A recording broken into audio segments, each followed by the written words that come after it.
Artifacts. Are they the solution to many of WoW's problems?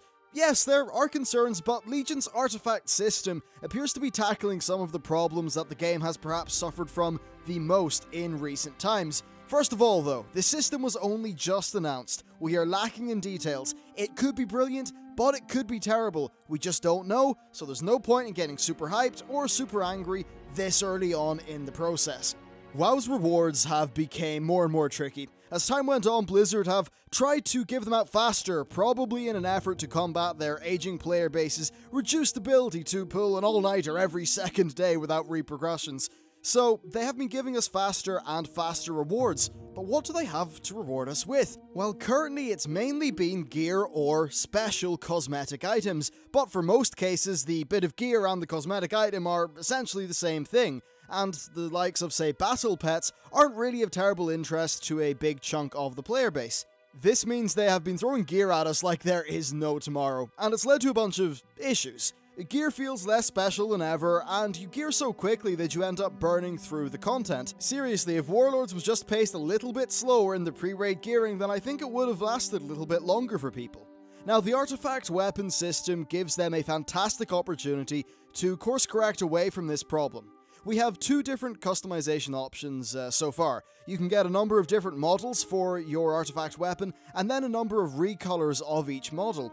Currently, it looks like there's about 25 different combinations per weapon based on what they've showed us. I'm quite sure this is something that they will be adding to, so there really is a ginormous opportunity for addition as time goes on. Hell, we might even see more weapon models than in past expansions, despite the fact we will be using the same weapon for the whole expansion. So where would these cosmetic things come from? Well, I'd like it if some unlocks were for doing regular bits of content like dungeons, raids, and PvP, and that's almost guaranteed to be the case. But having additional cosmetic drivers to do that content, especially the dungeons, is going to help keep that content relevant for longer for more players, which does a lot of good things. It keeps that stuff healthy, it gives people something to do, and it leads to reduced queue times across the board. Another bugbear that many people have had is too much powerful stuff being placed on reputations. Now, I imagine that Blizzard may have been worried that without putting patterns and gear and various things like that on reps, well, some of them just would not have been rewarding enough for people to actually do them.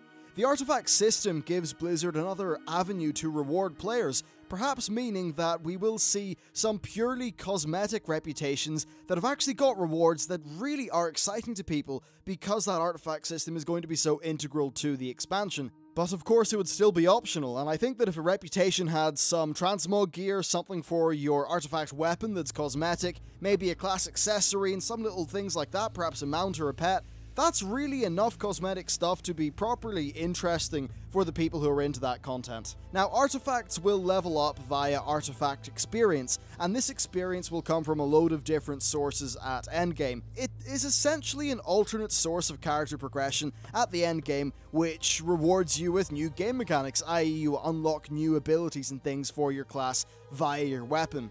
Having this to progress through is a nice alternative to purely increasing your item level, and it fulfills a goal that they seem to have had since Cataclysm, with the Path of the Titan system that ended up being scrapped because it didn't really result in fun gameplay. Also, Mists of Pandaria removed the older style of talents, something which had a very strong role-playing game feel, and it would appear was quite a bit more popular amongst players than the current way of doing things, even though I actually don't mind the mop talents at all. Anyway, each artifact has its own talent tree, so perhaps they will manage to scratch that itch with people.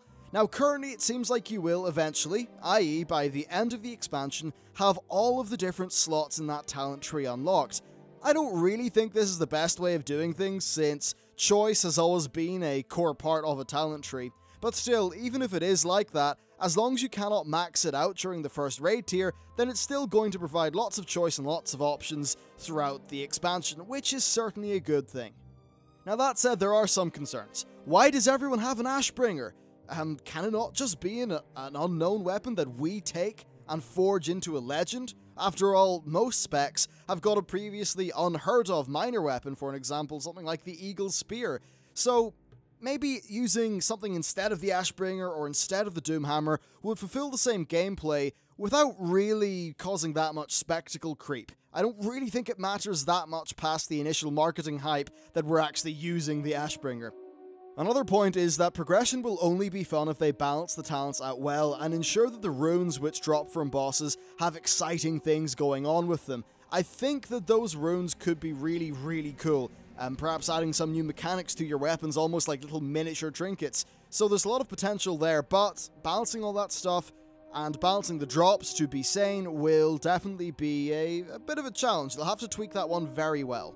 So I think the main takeaway from this video for me is that there is a great deal of potential, and I'm very excited to beta test this feature. Of course, the usual disclaimer does apply. You know, this could be great, it could be rubbish, we just don't know. But certainly, when we don't think about the really odd lore implications here, the gameplay that this could drive, well, it could be brilliant in terms of providing an alternate method of progression at endgame, and that would scratch a lot of itches and fulfill a lot of problems and help them rebalance out their rewards so there's less just crazy, like, where we're getting slammed in the face with gear tokens everywhere, everything's like proccing a million random stats, and it's like, confusing. No, hopefully they'd be able to tone that down. Will they tone that down? Well, I think there's probably a pretty big chance they won't, which is very unfortunate. But hey, there's a potential here with the artifacts. That's the takeaway from this video. Thanks for watching, and I will see you next time.